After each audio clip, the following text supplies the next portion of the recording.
Yeah, I'm talking to you about the ICAN Strategic Financial Management Exam, SFM. And when I wrote the SFM exam, I was recommended as a prize winner for the best in ICAN exam for that diet. And so I'm just going to share with you our approach for the course. Well, the SFM exam is can be time consuming, first thing, and the most important thing in this exam, in this course, is understanding, not just understanding, or knowing how to present the solutions, but understanding why everything is done, why it is so done. And the reason is that the questions are like this. Let me give an illustration. If you're listening to this, you've probably done simultaneous equation at some point, and but back up a little bit to maybe elementary school. You'll be taught addition, subtraction, division, multiplication, then algebra before getting to solving simultaneous equations.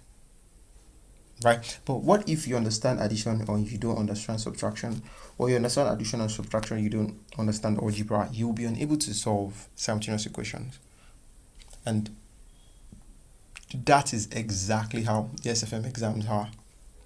You'll be taught topic 1, topic 2, topic 3, topic 4, and you have a question that you need to apply all the principles and all the knowledge from topic 1, 2, 3, and 4 to produce an answer to one question. And it's like that all through virtually all the questions.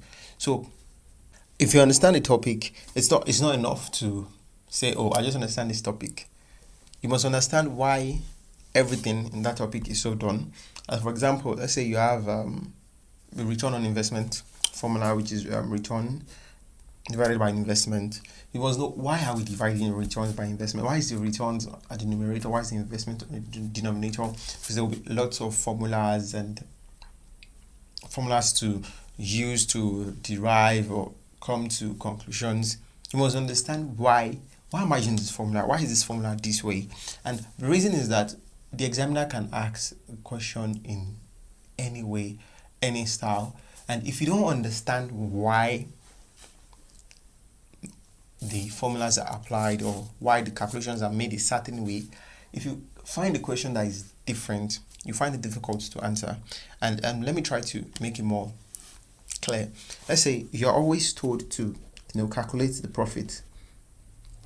An example, nobody's going to ask you this in an SFM exam, and you know that, well, profit is usually my revenue, then I less my cost. So every question you get, you're always told, find the profit if revenue is this and cost is this. Find the profit if revenue is this and cost is this. But this time around, you get to the exam room and they say, find the cost if revenue is this and profit is this.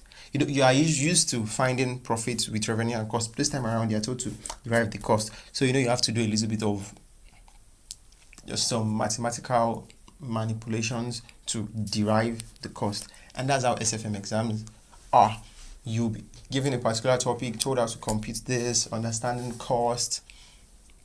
I don't want to use all those terms because if you are listening to this, you probably have not written the exams before. So I don't want to use terms that you may not understand.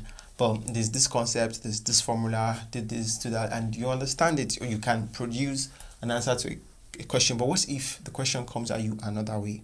So you are told to maybe appraise an investment. Okay, this is what I do. I simply take the cost, I weigh it with the benefits, and I discount it, and I do all of that. But what if the question is not that straightforward? What if the question comes in an essay form? Then, okay, what kind of cost will be relevant? Or you're trying to make any kind of computation. But the most important thing is, as you study, ensure you understand every step. Why are we dividing at this point? Why are we multiplying? Why are we deriving this rate? Why is the formula this? Why is the formula for return on investment this? Why is the formula for cost of capital this? Why is dividend valuation this? Why are we multiplying by 1 plus g? Why are we raising it to the power n minus 1? Why are we? You must understand why and how it relates to the principle or what you're trying to calculate or derive. I don't want to make this complicated, so I'll just end it there. So it will be sort of hard because it's some people say it's somehow abstract, but it's not entirely abstract. It's simply a business principle in mathematical form. So you need to strive to understand each step of the way, because you will need it as you continue to study. It's just like maths. If you understand addition and subtraction, you do good at algebra. If you do good at algebra, you do good at simultaneous equation, and the progression goes on and off. And in my opinion, the in-betweens in SFM are not so much. And it's either you understand it thoroughly or you don't really understand it. But if you're having all those gaps in knowledge, it can really make it frustrating. So what you want to do is you want to make sure from topic 1 I understand it before I move to topic 2, before I move to topic 3, before I move to topic 4. So how do I understand it? Well, by study, well, quite obviously. So what should I study? Well, I always recommend, number one thing you need ICAN study pack, and you need the Pathfinder, the past questions. Those are the most important things. Then you need a textbook. I use a textbook. There are a lot of good textbooks on SFM. Just get a good textbook on strategic financial management and start studying. And in addition to that, and there are times where, of course, having something in text form, then you may get to a point, and especially when it's computation, and just say, oh, when they got to this point, they divided, then they multiplied. Like, why did they do that? And that is what I was explaining, that don't just say, oh, I know they divided and they multiplied here, so I know when I get to this computation, no. You must know why. Why is it dividing? Why is it multiplying? What is it trying to do? And that's where sometimes your study might take you outside of your textbooks. You may need to go online, get videos where you have someone talking, and it's more easy for you to understand. And there's this video series on YouTube. I'll link it in the description. I don't know for how long it'll be there, but it's an ACCA course on SFM2. Like I think about 10 to 11 videos. I saw all the videos in that series, and really helpful. And though of course it is not from ICAN, and that means that you won't necessarily need to memorize or study everything or expect that you are going to make those kind of questions in the exam. But the topics are similar, and you can go through them. You should go through them, because I did go through them, and it helped me further understand. So that is the main thing to understand. Then another mistake a lot of people make is they ignore the theoretical aspect, the theories. They ignore it. And the exam I wrote, I would say it was, say, maybe 50-50 computation, 50% theoretical.